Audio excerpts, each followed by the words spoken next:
gentle laugh of waves, the distant cawing of a seagull. But then an annoying whine interrupts the peace, getting closer and closer and closer until, whack! You dispatch the offending mosquito and calm is restored. How did you detect that noise from afar and target its maker with such precision? The ability to recognize sounds and identify their location is possible thanks to the auditory system. That's comprised of two main parts, the ear and the brain. The ear's task is to convert sound energy into neural signals. The brain's is to receive and process the information those signals contain. To understand how that works, we can follow a sound on its journey into the ear. The source of a sound creates vibrations that travel as waves of pressure through particles in air, liquids, or solids. But our inner ear, called the cochlea, is actually filled with saltwater-like fluids. So the first problem to solve is how to convert those sound waves, wherever they're coming from, into waves in the fluid. The solution is the eardrum, or tympanic membrane, and the tiny bones of the middle ear. Those convert the large movements of the eardrum into pressure waves in the fluid of the cochlea. When sound enters the ear canal, it hits the eardrum and makes it vibrate like the head of a drum. The vibrating eardrum jerks a bone called the hammer, which hits the anvil and moves the third bone, called the stapes. Its motion pushes the fluid within the long chambers of the cochlea.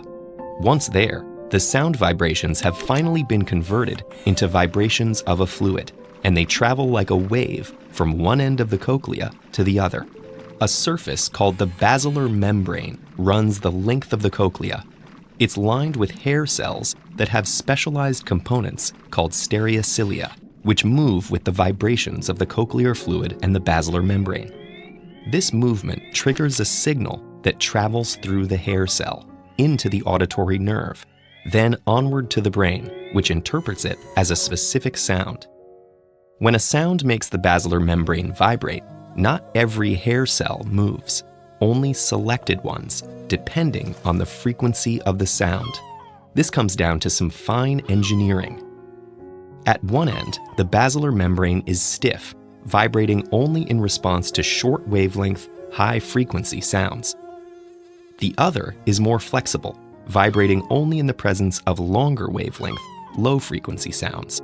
So the noises made by the seagull and mosquito vibrate different locations on the basilar membrane, like playing different keys on a piano.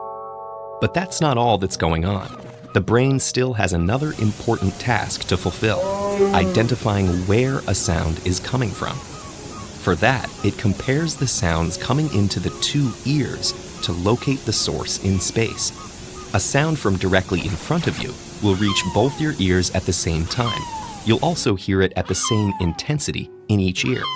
However, a low-frequency sound coming from one side will reach the near ear microseconds before the far one, and high-frequency sounds will sound more intense to the near ear because they're blocked from the far ear by your head.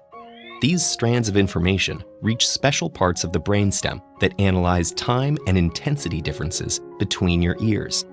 They send the results of their analysis up to the auditory cortex.